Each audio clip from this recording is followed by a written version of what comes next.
Building the Samurai Carpenter Workbench, Part 1, the bench top. I decided to do a workbench that would stress my woodworking abilities and teach me a lot of new things. I ran across Samurai Carpenter Workbench video and was just enthralled. I thought, no way in the world I can do that, but I think I'm going to give it a try. It certainly will be a learning experience. If I can do it, and if it comes out right, it will be essentially heirloom quality, meaning that I can pass it on to my son or one of my grandsons. So I'm looking forward to it for a lot of different reasons. So this is part 1 is about doing the bench top. And if you're on this adventure, let me know in the comments below, and happy woodworking. Here I thought I would show you the workbench top and the aprons and the legs and the base in their fairly rough form. I'm trying to get everything cut to size before I take on the mortise and tenon work. This whole thing will be put together with mortise and tenons. So this, I think I said earlier birch, but this is all white maple, and then black walnut for the ends, and then the legs and base and other trestles are all red oak. The black walnut end pieces will have 2 tenons going partway through them, and then 6 through tenons with little splits being used as well. So it's going to be an adventure. So making some progress. Here I've purchased some 8/4 and some 6. The woods are going to be white maple, red oak, and black walnut. And now I'm cutting them, ripping them to just over 4 1/4 inches so that they're going to become 4 inches later, and I will want to be able to run them through the thickness planer after they get laminated. So there's the black walnut. Then cross-cutting to approximate size. Never try to use the miter to cross-cut exactly. Running things through the jointer in order to make sure I have a flat face and a flat edge on everything, and then smoothing things off and milling them down through the thickness planer to get them to approximate sizes, again oversized, so that I can then laminate and then run them through the thickness planer to final size. The barrel filled up really quickly. I was surprised by using the thickness planer, so you got to watch that barrel. I laminated things together, and then I planed, or excuse me, used my bench planes to get one side flat so that I could run it through the thickness planer. Then I'm cutting tenons, so I just used my circular saw to cut across, nowhere near the actual final line. I'll fine-tune that with chisels and shoulder planes and my rabbet plane. So that's what I'm doing here, is getting it down, smoothed out and down to size. I wanted to try several different methods of cutting these tenons. So here's a second method where I'm kind of doing cuts through the waist area, again nowhere near my final line, and then I'm going to turn the circular saw the other way and cut across, again nowhere near my final line. I want to leave my tenons oversized so that if I happen to cut my mortises too big, my tenons can still fit snugly. Here's another method of using my plunge router to cut the tenon down to approximate size, again oversized, so I can cut it down again later. I even wanted to experiment with my bench plane, or my bench router, sorry, And then finally decided the best way was the plunge router, and that's the way I'm going to go do these things in the future. Although I'm going to go to a little bit more effort to set up more boards around my workpiece to stabilize the router so it won't tip in a direction. Now I had to cut off some area off the ends because my tenon doesn't go from side to side. So I just use a Japanese saw to do that, as you can see. Nothing magical about that process. And that is, then I'm again running some boards through to get them. These are now the red oak for the legs. So I'm going to take various 8/4 and 4/4, 6/4 red oaks and mill them down to size, 1 1/4, 1 1/2, and then laminate them together, and then cut them down to final size. So I have laminated my red oak together. Now I need to get some.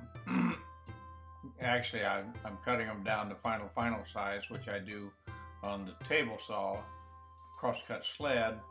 This is the Stumpy Nugs Mega crosscut sled, and what I'm doing first is just getting a clean cut on one side, and then I will use that side to get a clean crosscut at the exact measurements that I want on the other side.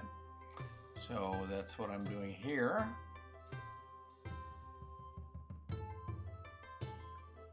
I'm going to finish cutting these to exact size, and then I'm going to run them through the thickness planer to get them down to where they really match up well with each other so that I can then start a lamination. So I'll let you enjoy the music for a few seconds, and then we'll come back and talk about a special technique during the glue up.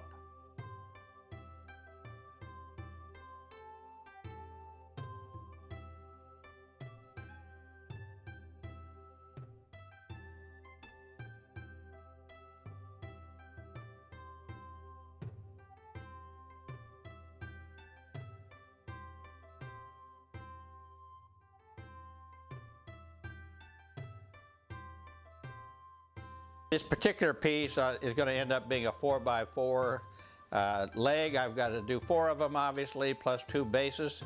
So all of those end up being 4x4. Well, I'm not going to buy 4x4 stock. So I get the smaller hardwood, I mill it to what I need. In this case, I'm going to have 1 1/4 inch, 1 1/4 inch, 1 1/2. Put that all together. Two of them are on the outside are going to be 27 inches. The one in the middle is the 1 1/2 is 30 inches, so therefore I'm going to have a 3-inch tenon on the end. It is going to have to be cut on the edges so that it's the right dimension in that perspective. So anyway, this is about gluing up technique.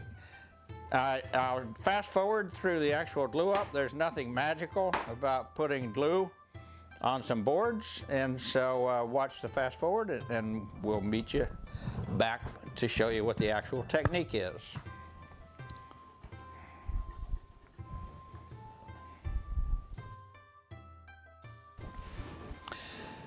Okay, now here's the problem. When you get these all glue all over them and you try to put them together and you try to clamp them, they squirt around, they move.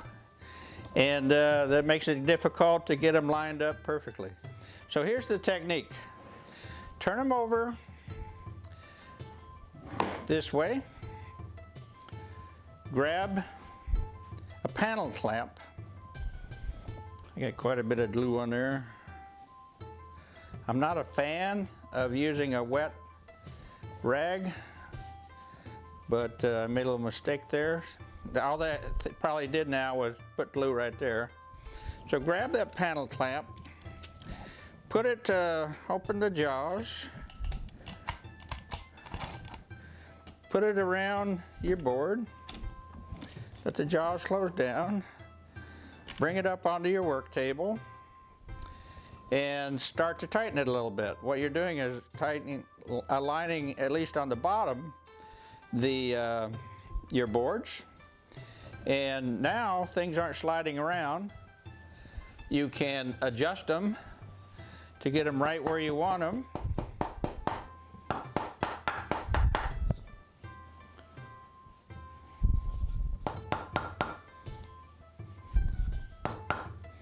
Okay, we'll tighten that down a little bit more. So that's the trick right there, using your panel clamp. That's not what's going to hold it. We need the glue pressure to be this way. So now we're going to come in and use our clamps that are going to put the pressure in the direction that it needs to be in order to get some squeeze out.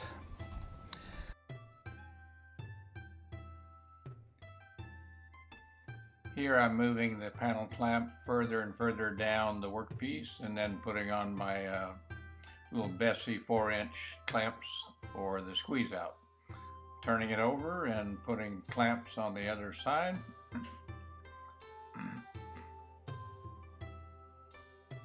Not overdoing the pressure so as to dent the workpiece. Okay, I purposely cut the two 27-inch side pieces long so that I could then bring them down to exactly the size I need. The damage you see on the tongue is from the thickness planer, snipe, but that's going to get cut off, so it's no problem. Here I'm using my low angle block rabbet plane and chisel to again try to get that tongue down to precisely 3 inches for my mortise and tenon.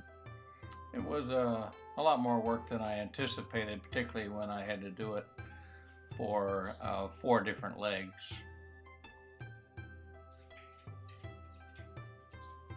Now I've moved to where I'm going to cut off the very edges of the tenons because they don't go from edge to edge, and so I'm using my Stumpy Nubs Mega Crosscut sled with the tenon jig that is part of that design, and first time I've really used it in production, and I'm very, very happy with the way that it worked. So once I got it set up precisely, then I can put in all 4 legs on 2 sides each, or do 8 cuts and get my 8 tenons. Only problem is I could not raise the blade high enough to get all the way up to the shoulder, so I have to do a little trim up when I'm done with this. Now I'm for the piece that I could not do with the blade the other way, now I'm just running the blade underneath to get the rest of the tenon.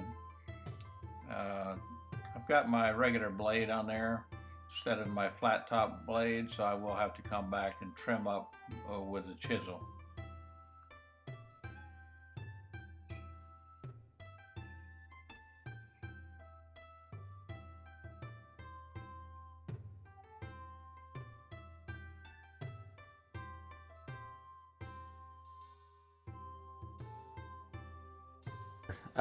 We're working on the legs to the Samurai Carpenter Workbench. We're working on the tenons. We were able to cut using our jig, our tenon jig on our table saw. We have a Stubby Nubs cross-cut mega sled and then a jig for that for cutting tenons. But I was only able to go up a certain distance because of the thickness of the cross-cut sled. So then I had a little section I had to finish off, a little over 1/2 inch, and very little depth, about 1/8 of an inch.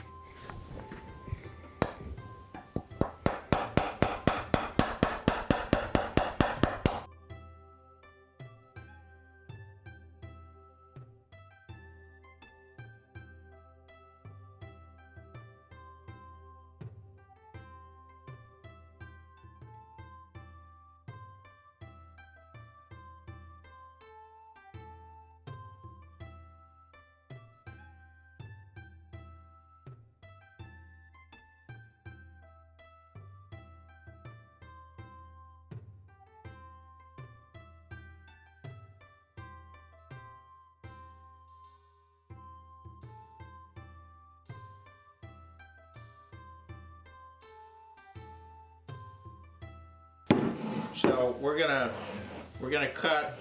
do some design shaping to this base, and then we're gonna cut the mortise in here to receive this tenon. That'll give me my 2 bases and my 4 legs.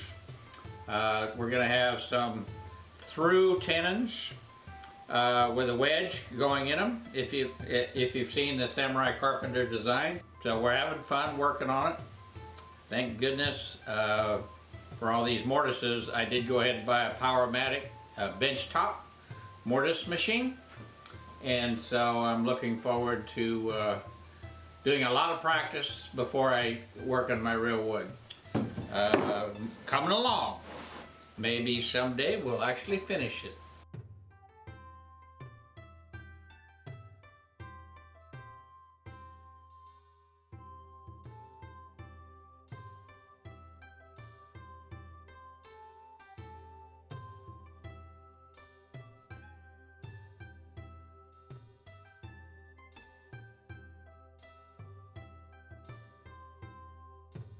Small workshop guy working on a Samurai Workbench, signing off.